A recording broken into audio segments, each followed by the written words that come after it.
আসসালামু আলাইকুম। আমি স্বর্ণালী হোম কিচেন ব্লগ থেকে আপনাদের সবাইকে জানাচ্ছি অনেক অনেক ভালোবাসা ও স্নেহ।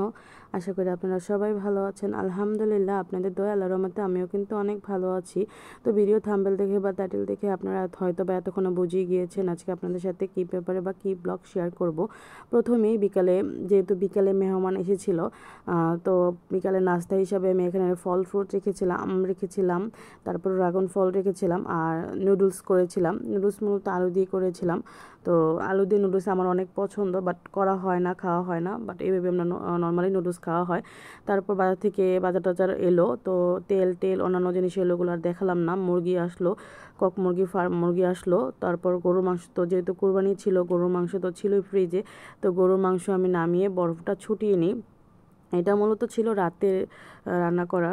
তো রাতে মূলত মেহমান আসার কারণে রাতের জন্য আমরা মূলত গরুর মাংস আলু দিয়ে রান্না করেছিলাম আর পোলাও করেছিলাম মটরশুঁটি দিয়ে। আপনারা সবাই জানেন আমি বেশিরভাগই পোলাও রান্না করি মটরশুঁটি দিয়ে, আমার অনেক ভালো লাগে। তো পোলাও মটরশুঁটি রান্না করলাম। তারপরে সকালের নাস্তা হিসাবে আমি মেহমানদের আবারও নুডলস আর রসমালাই দিই। এটা মূলত স্কিপ হয়ে গিয়েছে, এই ভিডিওটা আমার কাছে নেই, তার জন্য দিতে পারলাম না। তারপর দুপুরে শুনলাম যে মেহমান চলে যাবে, মেহমান থাকবে না। তো তার কারণে কিছু রান্না করছিলাম, যেহেতু এর আগের দিন গরুর মাংস রান্না করেছিলাম, তো তার জন্য আজকে আর গরুর মাংস রান্না করলাম না, মুরগি করেছিলাম। মুরগির রোস্ট হিসাবে করেছিলাম, একটু ছোটো ছোটো করি, মানে মুরগির কোরমা করেছিলাম। আর এখানে মাছ ছিল দুই রকমের, পাঙ্গাস ছিল আর কাতলা মাছ ছিল।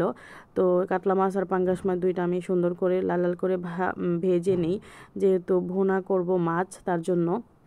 আর এখানে দেখতেই পারছেন আমি কিন্তু ভাজার জন্য রেখে দিয়েছি আলাদা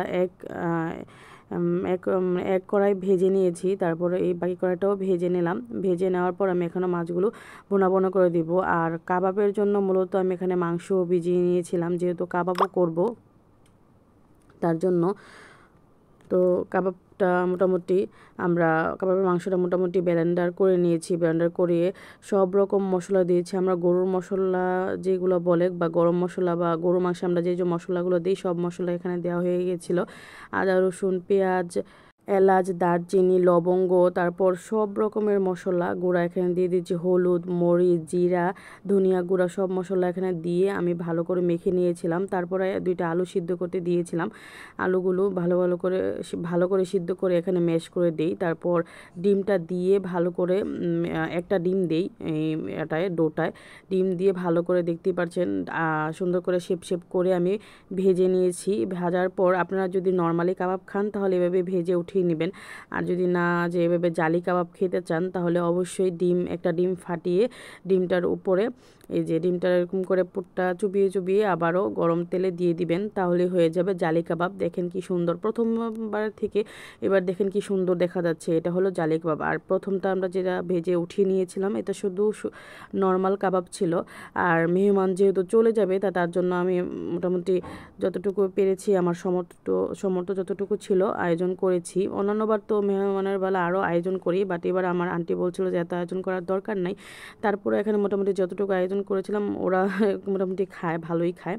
তো দেখতেই পাচ্ছেন এখানে কিন্তু মাসকুলির ডালও রান্না করেছিলাম। আর দেখেন বিফ কাবাবগুলো কত সুন্দর হয়েছিল, দেখেন একদম অনেক সুন্দর হয়েছিল, পারফেক্ট হয়েছিল। তো মেহমানদের মোটামুটি মাসকুলির ডাল, তারপর মাছ ভুনা, তারপর মুরগির রোস্ট আর কাবাব করেছিলাম। যেহেতু আমি আরও আইটেম করতে চেয়েছিলাম, ডিম ভুনা, তারপর গরুর মাংস করতে চেয়েছিলাম, খাসির মাংস করতে চেয়েছিলাম, তো ওইগুলো করার সময় হয়ে ওঠে নাই, তার জন্য এগুলোই করেছি। পোলাও ভাত করেছিলাম, সাদা ভাত করেছিলাম।